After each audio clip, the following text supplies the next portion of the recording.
Բարի օր հարգելի հետևորդներ, եթերում է IBC լուրերի ժամը 15-ի թողարկումն է, ես Սվետլանա Պետրոսյանն եմ, նախ կարևորը համառոտ։ Հայ-ադրբեջանական նոր հանդիպում Բաքվում, խաղաղության իրական քայլեր, թե քաղաքական հայտարարություններ։ Նոր վանդալիզմի դեպք Ստեփանակերտում, Արցախի թեմը ահազանգ է հնչեցնում։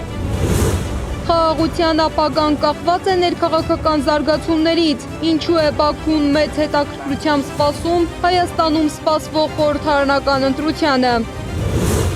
Ընտրական գործընթացը պաշտոնապես մեկնարկել է, վերջնաժամկետը մոտ է, բայց ԿԸՀ-ն դեռ փաստաթղթեր չի ստացել։ Նստացույց գլխավոր դատախազության դիմաց, ինչ են պահանջում ակցիայի մասնակիցները։ Հորդառատ անձրևը կաթվածահար է արել Երևանը, ինչ է քննարկել քաղաքապետը գործակարգավարական նիստում։ Կոշտ հայտարարություններ Իրանից ու Միացյալ Նահանգներից, ավելի քան 21 ժամ տևած բանակցությունները փակուղում են հայտնվել։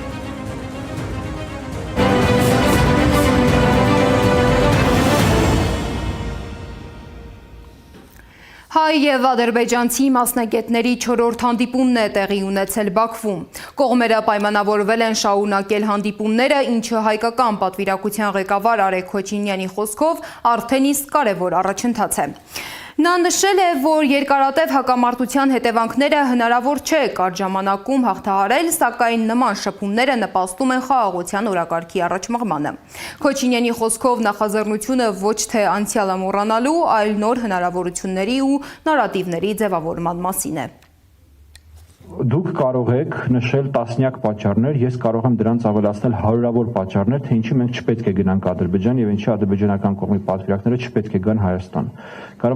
Կապված օրվա հետ, կապված հենց այցելության հետ, կապված բովանդակության հետ, կապված ձևի հետ, կապված հայտարարության հետ, նորից եմ կրկնում, հարյուրավոր պատճառներ կարող ենք նշել, թե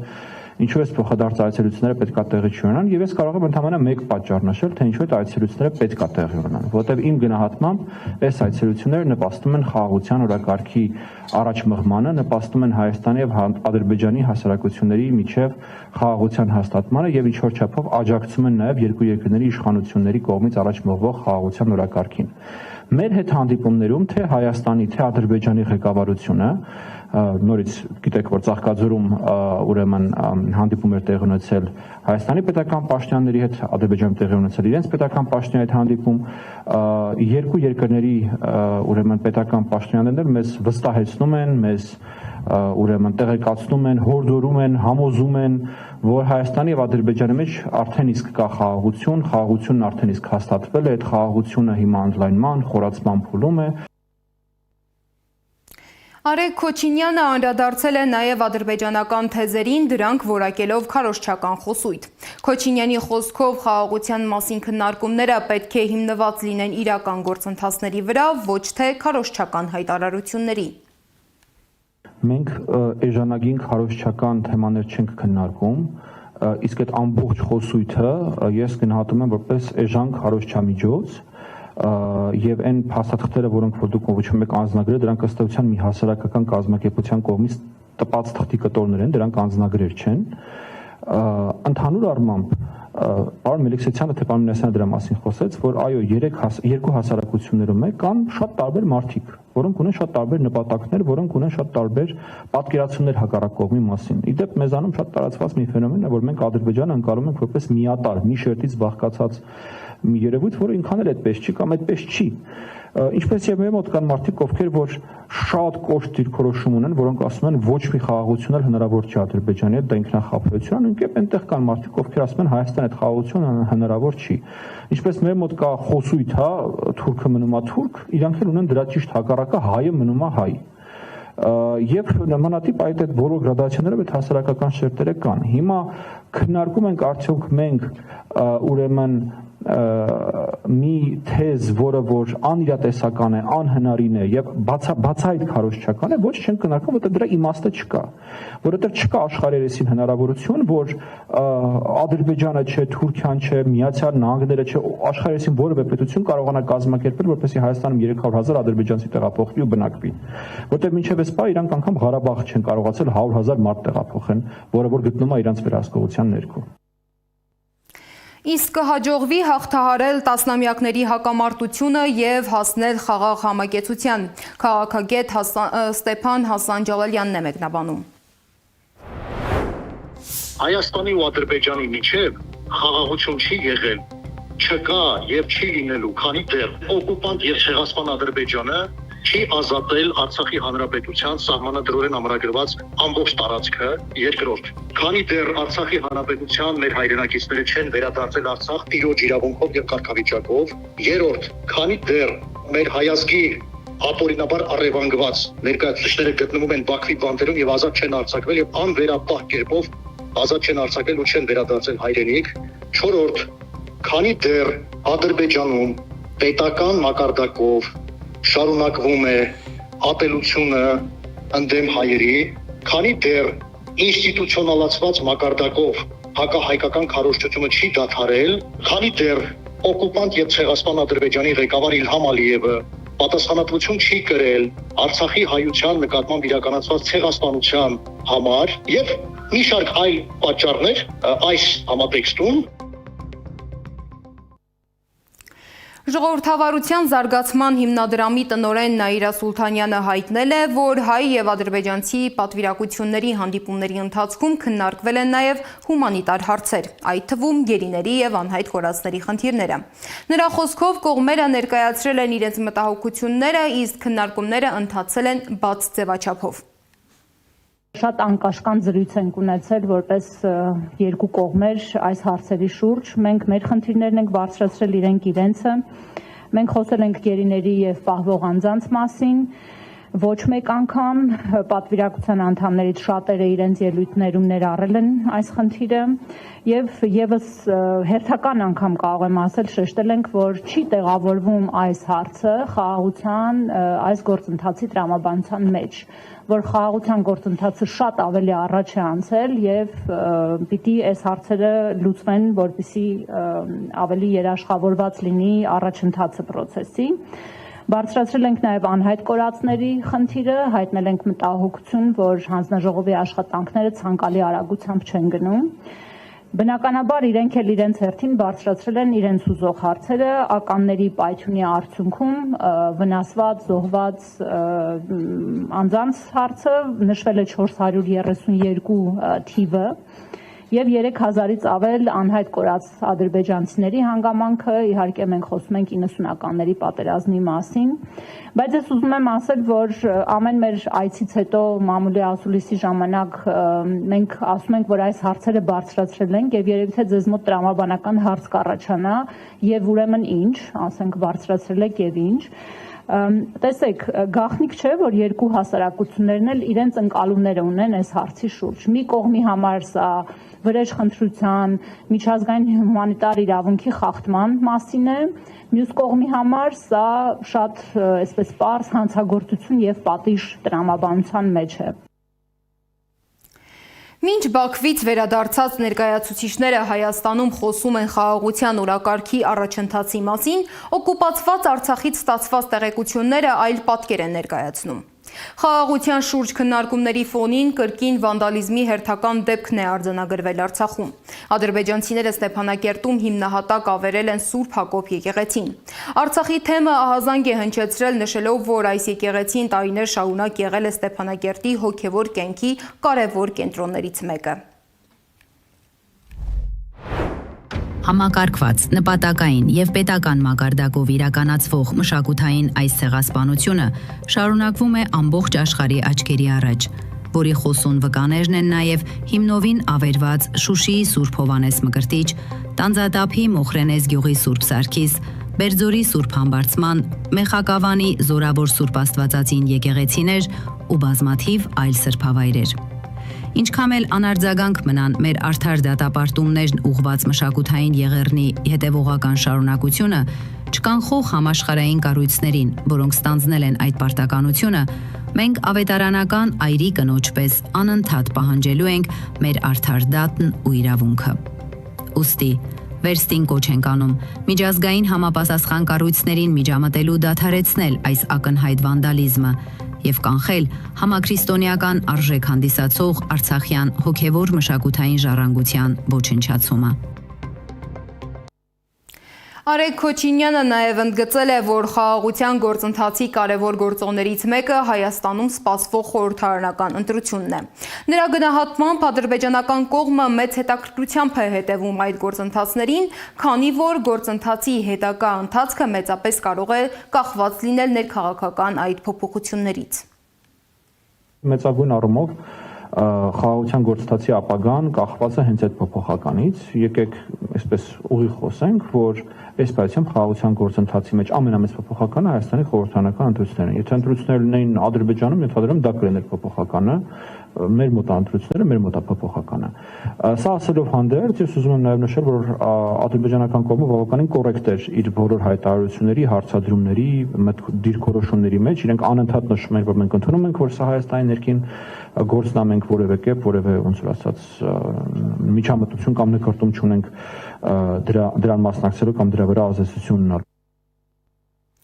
Մինչ այդ խորհրդարանի ընտրությանը քաղաքական ուժերի առաջադրման գործընթացը պաշտոնապես մեկնարկել է։ Կուսակցություններն ու դաշինքները արդեն կարող են փաստաթղթեր ներկայացնել կենտրոնական ընտրական հանձնաժողով։ ԿԸՀ-ն հայտնում է, որ մինչ այս պահը փաստաթղթեր չեն ստացել։ Ընդհանուր առաջադրման ժամկետը 9 աշխատանքային օր է, մինչև ապրիլի 23-ը։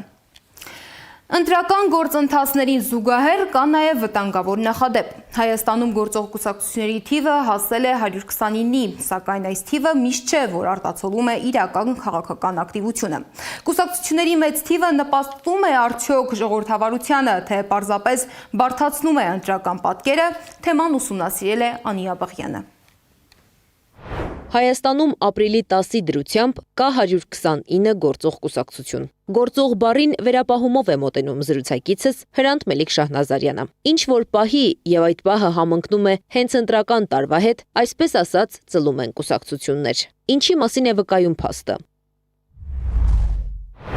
Այն որ շատ կուսակցություններ են գրանցված, դա վկայում է այն մասին, որ ամբիցիոզ գործիչներ շատ կան մեր հասարակության մեջ եւ ըստ էության նաեւ գաղափարական հենքը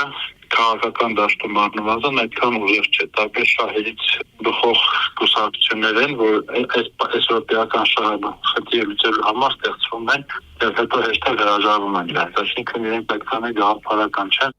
129 կուսակցությունից 13-ը կենտրոնական ընտրական հանձնաժողովում օգտահաշիվներ ունենալու դիմում են ներկայացրել։ Դրանց շարքում կար գոնե մեր խմբագրությանն անծանոթ մեկ կուսակցություն Քոչարի ազգային վերածնունդ եւ ազգի զարթոն կանունով։ Հիմնադիր ղեկավարի հետ զրուցելիս հարցրինք, այդքան հայտնի կուսակցություն չէ, երբ է բացվել։ Ասաց 2025-ին համագումարը եղել է, բայց իշխանությունը խնդիրներ էր ստեղծել նրանց գրանցման համար եւ ստիպված 2026-ի փետրվարի 3-ին են գրանցվել։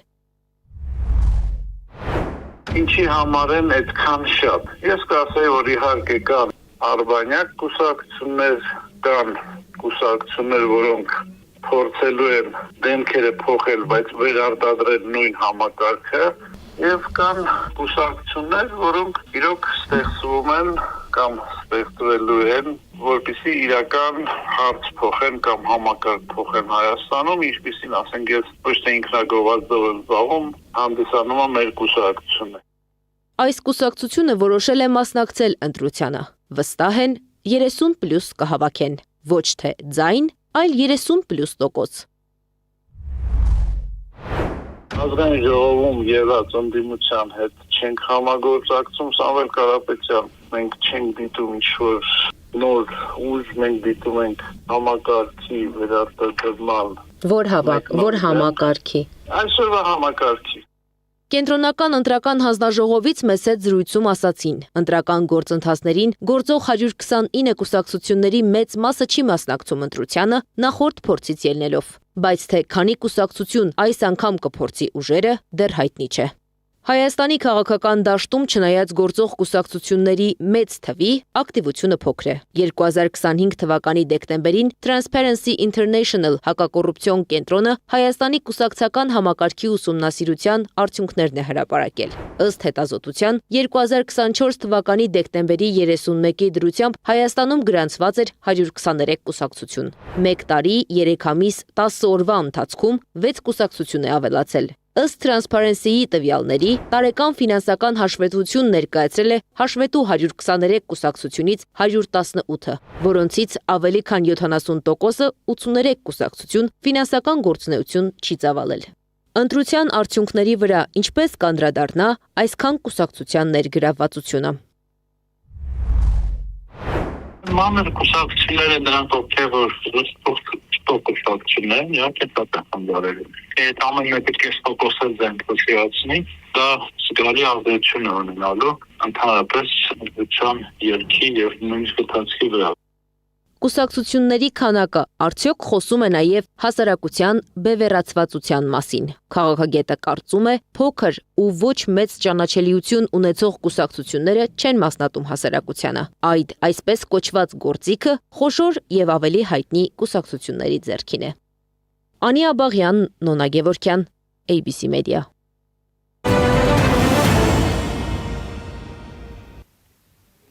Գլխավոր դատախազության դիմաց այսօր սկսվել է նստացույց 18-ամյա Դավիթ Մինասյանի կալանքը վերացնելու պահանջով։ Նստացույցի նախաձեռնող Սաիդա Պողոսյանը նշել է, որ իրենց նպատակն է թույլ չտալ, որ Դավիթը կրկին տեղափոխվի քրեակատարողական հիմնարկ։ Նրա խոսքով ակցիան կշարունակվի մեկ շաբաթ ամեն օր ժամը 11-ից մինչև 20:00-ն։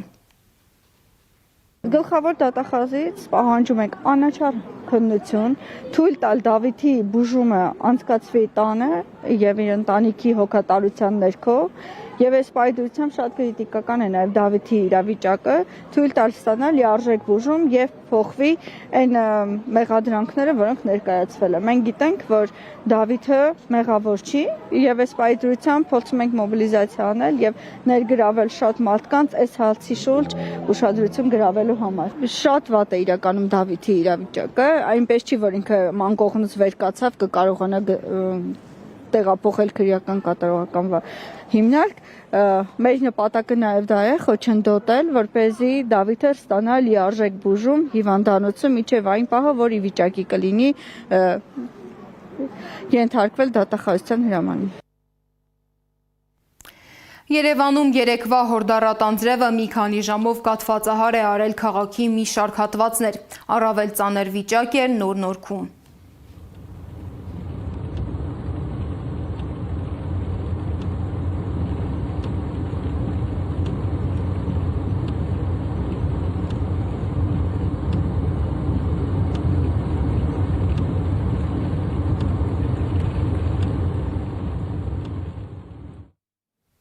Երևանում ստեղծված վիճակը քննարկվել է նաև այսօր քաղաքապետարանի գործակարգավարական նիստում։ Քաղաքապետ Տիգրան Ավինյանը նիստի ընթացքում հետաքրքրվել է հատկապես Գյուրջյան փողոցում ստեղծված իրավիճակով եւ պատճառված վնասներով։ Գյուրջյան փողոցում այս գիշեր տեղացած անձրևների հետևանքով ջրի կուտակում է տեղի ունեցել, որի հիմնական պատճառը նա է, որ այդ հարակից տարածքում գտնվող այդ լանջերից հողի եւ քարի զանգված է բերել հերթական անգամ, այս արդեն կրկնվել է, բերում է այնց անձրևատար ընդունիչների վրա կուտակվում է, որից հետո այդ ջրի կանգ առաջանում, այսինքն մասնագետը այնց որ տեղում արդեն հայտնվում են, մաքրում են այդ ցանցերը, որից հետո արդեն ջուրը հեշտությամբ կլանվում է։ Հիմնական պատճառը եղել է քարերը եւ լանջերից եկած բերված հողը։ Իսկ ինչ լուծում ենք պատկերացնում առհասարակ։ Տեղային լուծում անպայման կգտնենք, արդեն վիոլայի մասնագետների նախնական պայմանավորվածություն ունենք, մի հատ գնանք տեղում ուսումնասիրենք, հավանաբար անձրևընդունիչ ցանցերի քանակը ավելացնենք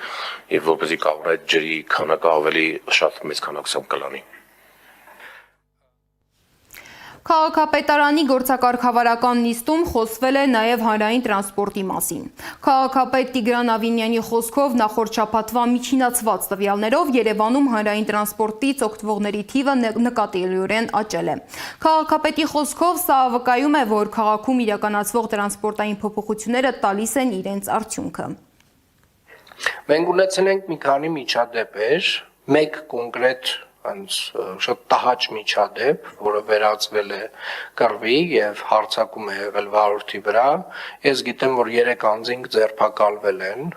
եւ ոնց որ 4-րդն էլ անցնում է համապատասխան գործով։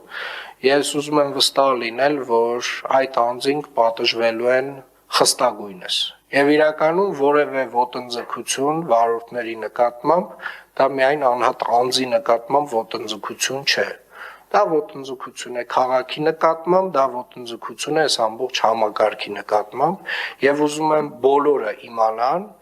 մեր վարորդները առաջին հերթին, որ մենք նրանց հետ ենք եւ մենք նրանց կողքին կանգնած ենք, իսկ բոլոր այն մարդիկ, ովքեր որ, գիտեք, ոնց ասեմ, չվճարող մարդը աչքերը կախ ամոթից գետինը մտնելու փոխարեն հələ մի հատ է ելույթներ ա ունենում, հələ մի հատ է հորթուբորթ ա գալիս, հələ մի հատ էլ ագրեսիվ ա։ Եվ մենք ենք մեղավոր, մենք բոլորս։ Նաև սիրելի երևանցիներ, ամենայն սիրով եւ հարգանքով բոլոր պարտաճանաչ քաղաքացիները։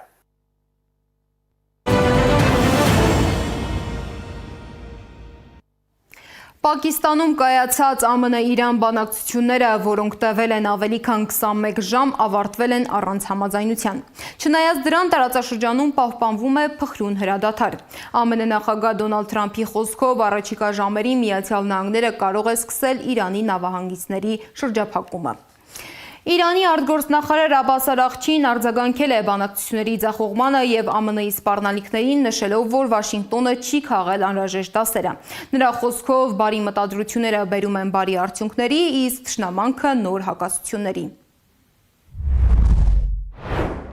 Վերջին 47 տարվա ընթացքում ամենաբարձր մակարդակով ինտենսիվ բանակցությունների ընթացքում Իրանը բարեխղճորեն գործակցել է Ամերիկայի Միացյալ Նահանգների հետ, ձգտելով վերջ դնել պատերազմին։ Բայց երբ Իսլամաբադի փոխըմբռնման հուշագրի ստորագրմանը մնացել էր ընդամենը 1 քայլ, մենք բախվեցինք մաքսիմալիզմի, նպատակների փոփոխության եւ Ամերիկայի Միացյալ Նահանգների կողմից շրջափակման։ Իրանի զինված ուժերի միացյալ հրամանատարությունը հայտարարել է, որ Պարսից ծոցի նավահանգիստները կամ բոլորի համար են, կամ ոչ մեկի։ Իրանը զգուշացնում է, եթե իրանական նավահանգիստների անվտանգությունը վտանգվի, տարածաշրջանի որևէ նավահանգիստ ապահով չի լինի։ Միջազգային մյուս լուրերը ռեպորտաժում։ Դոնալդ Թրամփը հայտարարել է, որ Միացյալ Նահանգների ռազմածովային ուժերը կսկսեն շրջափակել Հորմուզի նեղուց մտնել կամ դուրս գալ փորձող բոլոր նավերը։ Նա նշել է, որ շրջափակումը կսկսվի շուտով եւ այլ երկրներ կմիանան դրան։ Թրամփը նաեւ հրամայել է ռազմածովային ուժերին նույնականացնել եւ կալանել միջազգային ջրերում գտնվող այն նավերը, որոնք Իրանին վճարել են նեղուցով անցնելու համար։ Ցանկացած իրանցի, ով կրակ կբացի մեզ կամ խաղաղ նավերի վրա, ուղիղ դժոխք կուղարկվի, հավելել է Թրամփը։ Ապրիլի 11-ից 12-ին Պակիստանում կայացած Միացյալ Նահանգներ Իրան բանակցությունների արդյունքներին անդրադառնալով նա ասել է, որ կողմերը չեն կարողացել համաձայնության գալ միջուկային հարցի շուրջ։ Ի պատասխան Իրանի Իսլամական Հանրապետության պահապանների կորպուսը հայտարարել է, որ Իրանը լիակատար վերահսկողություն ունի Հորմուզի նեղուցի նկատմամբ։ Իրանն Իսլամաբադում կայացած բանակցության ընթացքում առաջ է քաշել հակամարտության խաղաղ կարգավորման թեզեր, սակայն ամերիկյան կողմին չի հաջողվել շահել Թեհրանի վստահությունը, հայտարարել է իրանական պատվիրակության ղեկավար, Իրանի խորհրդարանի խոսնակ Մոհամմադ Բաղեր Ղալիբաֆը։ Իրանն ու Միացյալ Նահանգները մի շարք հարցերի շուրջ եկել են համաձայնության, բայց առանցքային 2-ից 3 հարցերի մասով նրանց տեսակետները որևէ կերպ չեն համընկել։ Այս հայտարարությունն էլ արել է Իրանի արտաքին գործերի նախարարության պաշտոնական ներկայացուցիչ Էսմայիլ Բաղային։ Իսրայելի պաշտպանության բանակի գլխավոր շտաբի պետ Էյալ Զամիրը հրամայել է նախապատրաստվել մոտ ապագայում Իրանի դեմ ռազմական գործողությունների հնարավոր վերսկսմանը եւ բարձր մարտական պատրաստության վիճակի անցնել։ Գլխավոր շտաբի պետն այս հրամանը տվել է Իսլամաբադում տեղի ունեցած բանակցությունների ձախողումից հետո։ Լիբանանի վարչապետ Նավավ Սալամը հետաձգել է այցը Վաշինգտոն երկրի անվտանգային մարտահրավերներով պայմանավորված։ Հաշվի առնելով ստեղծված ներքաղաքական վիճակը եւ Լիբանանի ժողովրդի անվտանգությունն ու միասնությունը պաշտպանելու իմ պարտականությունը որոշել եմ հետաձգել իմ այցը, գրել է նա X սոցցանցում։ Թուրքիայում դատախազությունը պահանջել է ցմահ ազատազրկում Իսրայելի վարչապետ Բենյամին Նեթանյահուի համար, որը հեռակա ձերբակալվել է ցեղասպանության եւ մի շարք այլ հանցագործությունների մեղադրանքով։ Դատախազությունը պահանջում է ցմահ ազատազրկում եւ 1102-ից մինչեւ 4596 տարվա ազատազրկում 35 մեղադրյալի համար, այդ թվում Նեթանյահուի, Իսրայելի պաշտպանության նախարար Իսրայել Կացի, իսրայելցի այլ պաշտոնյաների համար։ Իսպանիայի գյուղերից մեկում այրել են Բենյամին Նեթանյահուի խրտվիլակը։ Հունգարիայում կայացած ընտրությունների արդյունքում Պետեր Մադյարի ընդդիմադիր Տիսա կուսակցությունը կարողացել է ապահովել խորհրդարանական մեծամասնություն։ Վարչապետ Վիկտոր Օրբանը եւ նրա Ֆիդես կուսակցությունը, որոնք իշխանության գլուխ են 16 տարի, արդեն ընդունել են իրենց պարտությունը եւ խոստացել շարունակել իրենց աշխատանքը որպես ընդդիմադիր։ 175-ը 175-ի դիմաց Ռուսաստանն եւ Ուկրաինան գերիների փոխանակում են իրականացրել։ Զարա Սարգսյան, Անահիտ Սարգսյան, Նոնա Գևորգյան, ABC Media։ Քաղաքական վերլուծաբան Հակոբ Բադալյանի խոսքով այս փուլից արագ արդյունք սպասելը իրատեսական չէր, քանի որ գործընթացում ներգրավված են ոչ միայն ԱՄՆ-ն ու Իրանը, այլև այլ տարածաշրջանային եւ միջազգային ուժեր, որոնց շահերը հաճախ հակասում են միմյանց։ Ամերիկայի Միացյալ Նահանգների պատվիրակության ղեկավար, փոխնախագահ Վենսը, հայտարարել է, թե լավ է, որ խոսել են ավելի քան 21 ժամ, բայց վատ է, որ չեն հասել համաձայնության։ Իհարկե, այս հայտարարությունը կարծես թե ավելի շատ քարոզչական է, որ հանկարծ Թրամփի տրամադրությունը չընկնի, որովհետև բանակցության ապարդյուն լինելը կարող է նշանակել, որ Թրամփը շարունակում է մնալ պատերազմի ճահճում։ Իսկ հենց դա գուցե լավ նորություն է Ամերիկայի Միացյալ Նահանգների համար, քանի որ միայն այդ ճահճում Թրամփի խեղդվելն է, որ շանս կստեղծի նրա եւ ամերիկա-իսրայելական մահացու գրկախառնությունից ազատվելու համար։ Եվ վերջում մարզական լրահոսից։ Հայաստանի սամբոյի հավաքականի անդամները 1 ոսկե եւ 11 բրոնզե մեդալ են նվաճել Երևանում 3-րդ տարին անընդմեջ անցկացված սամբոյի աշխարհի գավաթի խաղարկությունում։ Հայաստանի ներկայացուցիչներից չեմպիոնի կոչմանն արժանացել է 58 կիլոգրամ քաշային Կարեն Սարգսյանը։ Այս ժամի համար նախատեսել էինք այսքանը, շարունակեք հետևել մեզ սոցիալական բոլոր ցանցերում կամ այցելեք մեր պաշտոնական կայք www.abcmedia.am։ Շնորհակալություն, որ մեզ հետ էիք։ ABC Newsroom հաղորդման հերթական թողարկումը կլինի ժամը 18-ին, տաղավարում կաշխատի Աննա Սարգսյանը։